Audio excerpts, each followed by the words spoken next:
In the question 5 of IGCSE May-June paper of 2013 of paper 2 variant 1. Now we're gonna explain about question 5.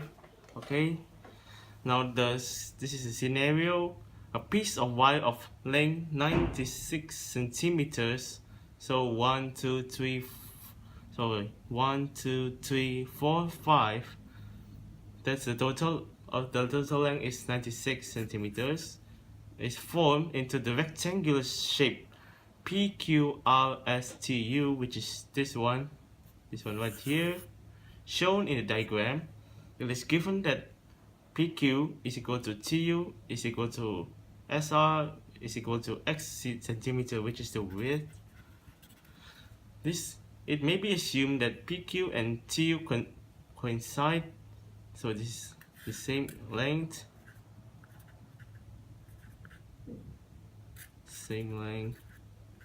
right here, and that TS and QR has the same length, so this is the same length. The question is, show that the area A centimeter squared enclosed by the wire is given by A is equal to 96x minus 3x squared over 2. Alright, so now we know that the width is x.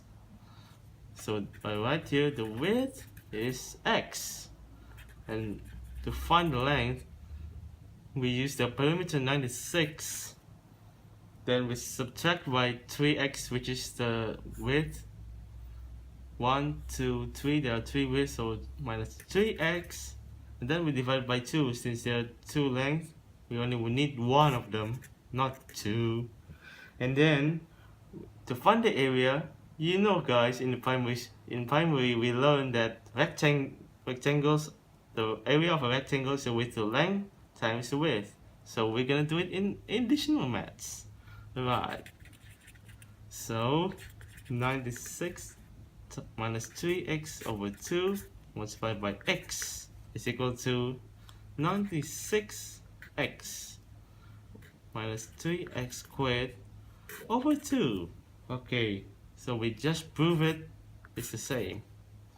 Alright, so for the second question, given that x can vary, find the stationary value of A and determine the nature of this stationary value. Alright, so for the second question, we find the derivative of this equation right here. Right, so let me write it like this. Let me erase that stuff. Okay, and then we find it right now. We always find the first derivative of an equation to find any stationary point in a graph, or in this case a value. We wish this is the first derivative, and then we just use the rules for derivative. The derivative of x is just 1, so we can ignore that. The derivative of x squared is 2x, and there's a 3 here, so 3 times 2x is 6x, and then it's over 2. Remember that we can just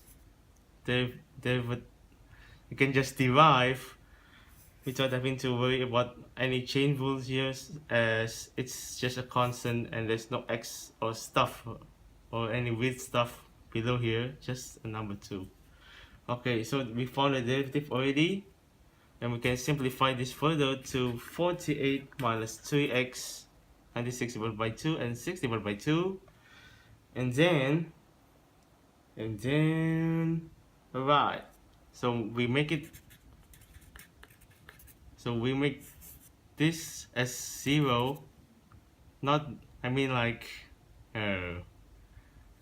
we equal this to 0, and then we find x, which is 16.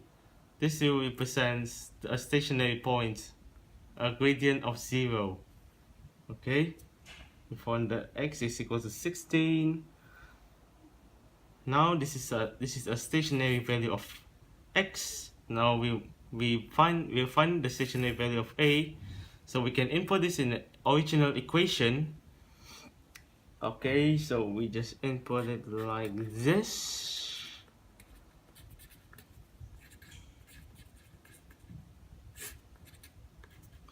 Which, if you calculate later on, will give you 384. And now we have to determine the nature of this stationary value, whether it's a maximum or a minimum. To determine whether it's a maximum or a minimum, is the second derivative of this equation. And okay, now let's derive it. Okay, so the derivative of 48 is always 0, and negative 3x is negative 3. And now we know that the second derivative of this equation is less than 0. Therefore, any second derivative which is less than 0, means the stationary point is a maximum. So it's a maximum right here. Now we can check at the mark scheme. Check the mark scheme, and we can see that right here, this gives you 1 mark. This thing right here gives you 1 mark. This thing right here gives you 1 mark. Okay, so in total you get 2 marks for this one. 1, 2. Okay, and for the second question, we can check on this. We have this right here, and we have this right here, so this gives 1 mark. Okay, and we solve this as 0, so this also gives us 1 mark. This x equals to 16 gives us 1 mark, and a equals to 384 is 1 mark, combined with the maximum statement. So this all gives us 1 mark. So we can count 1, 2, 3, and 4. We can get 4 marks for this question. Okay.